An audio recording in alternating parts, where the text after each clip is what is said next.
बिस्मिल्लाहिर्रहमानिर्रहीम। तमाम दोस्तों को टीम पैगाम सिंध की तरफ से अस्सलाम वालेकुम।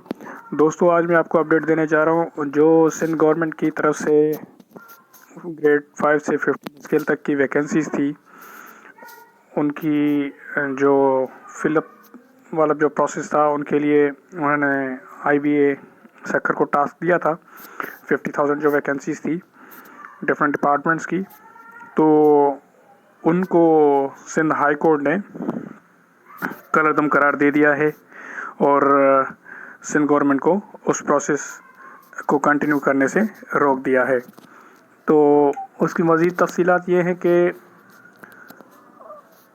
कुछ अर्सा पहले जब ये सिंध गवर्नमेंट ने इसको अनाउंस किया था, तो उस टाइम पे मुत्तहिदा कौमी मूवमेंट के रहनुमाओं ने सिंध हाई कोर्ट में पटिशन दायर की थी, जिसमें उन्होंने ये मौक़िफ़ इख्तियार किया था कि ये कराची के अवाम के साथ जो है नाइंसाफ़ी है और सिंध हुकूमत इस प्रोसेस के ज़रिए कराची के हुकूक छीनना चाहती है। तो इसलिए इस प्रोसेस को कलअदम करार दे दिया जाए और इसकी शफाफ तरीके से टेस्टिंग ली जाए। तो हाई कोर्ट ने फ़िलहाल ये टेम्पररी स्टे जारी किया है और सिंध गवर्नमेंट से उसकी मुकम्मल तफसीलात तलब की हैं। तो अभी इसमें जो मेरा पर्सनल पर्सपेक्टिव है वो ये है कि इसमें घबराने की कोई बात नहीं है जिन लोगों ने अप्लाई किया हुआ है। हाँ, ये है कि टेस्टिंग प्रोसेस डिले हो सकता है और उस डिले के टाइम में तमाम कैंडिडेट्स जो इस जॉब के लिए तैयारी कर रहे हैं, उनको तैयारी के लिए एक बहुत अच्छा मौका मिल जाएगा। तो अपनी तैयारी को मज़ीद बेहतर तरीके से करें, लेकिन ये पूरा प्रोसेस ख़त्म नहीं होगा। उसकी वजह यह है कि ये एक हाई कोर्ट का टेम्परेरी डिसीजन है, तो इनकी फर्दर हियरिंग्स कंटिन्यू होंगी।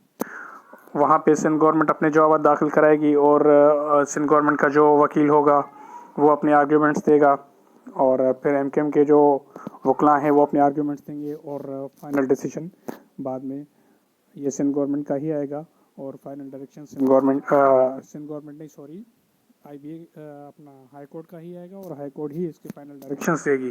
लेकिन इस तरह के केसेस पहले भी आते रहे हैं, तो इनसे कोई इशू नहीं होता।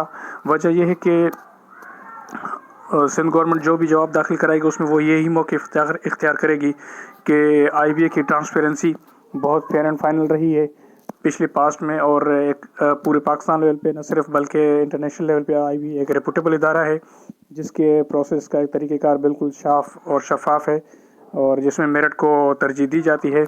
इसमें कोई लसानियत या एथनिक आंसर शामिल नहीं होता, ना ही इसमें सिंध गवर्नमेंट की कोई पर्सनल इन्वॉल्वमेंट होती है।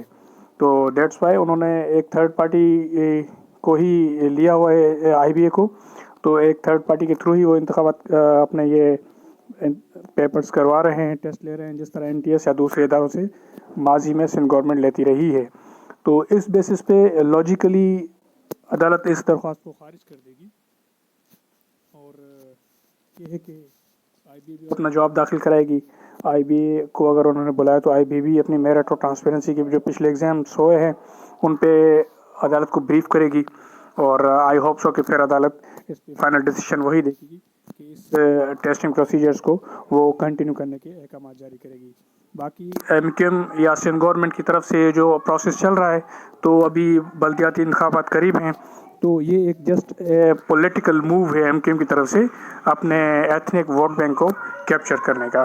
क्योंकि गुज़िश्ता अर्से से आप लोग अगर न्यूज़ सुन रहे होंगे तो वहाँ पे आपको यही चीज़ें मिल रही होंगी कि कराची के हुकूक दो की तरफ से और देही और शहरी सिंध के हुकूक की बात पे न सिर्फ MKM बल्कि जमात इस्लामी, तहरीक इंसाफ और दूसरी जो अर्बन सिंध पार्टीज़ हैं वो इसी बेसिस पे सिंध गवर्नमेंट को बार बार क्रिटिसाइज़ कर रही हैं और अपने वोट बैंक को लेना चाह रही हैं।